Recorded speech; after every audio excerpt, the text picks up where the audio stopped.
আমি জানি না সমন্বয়করা আজকে রাতে বেঁচে থাকতে পারবে কিনা, কিন্তু আপনাদের উপর আমরা এই দায়িত্ব দিচ্ছি।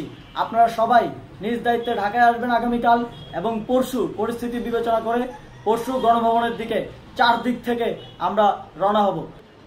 আওয়ামী লীগ, ছাত্রলীগ, যুবলীগের সন্ত্রাসীরা গুলি করে কুপিয়ে প্রায় 30-এর অধিক শিক্ষার ছাত্র জনতাকে হত্যা করেছে, এবং দিন শেষ হতে হতে এই সংখ্যাটা কোথায় গিয়ে দাঁড়ায় আমরা জানি না।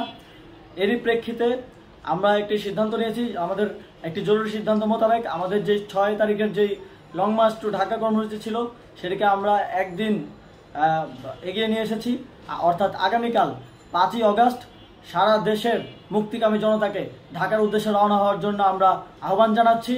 যারা পারবেন, যাদের পক্ষে সম্ভব হবে, আজ রাতেই আপনারা ঢাকার উদ্দেশ্যে রওনা হয়ে যান। আমরা আগামীকাল সারা দেশের মুক্তিকামী জনতাকে ঢাকায় আসার আহ্বান জানাচ্ছি।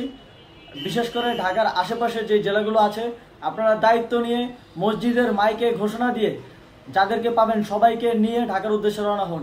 এই লড়াই আমাদের জন্য একটি চূড়ান্ত লড়াই।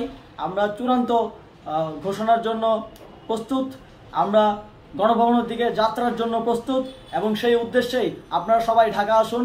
আমরা আপনাদের সবাইকে নিয়ে আমাদের চূড়ান্ত দাবি আদায়ে এগিয়ে যাব।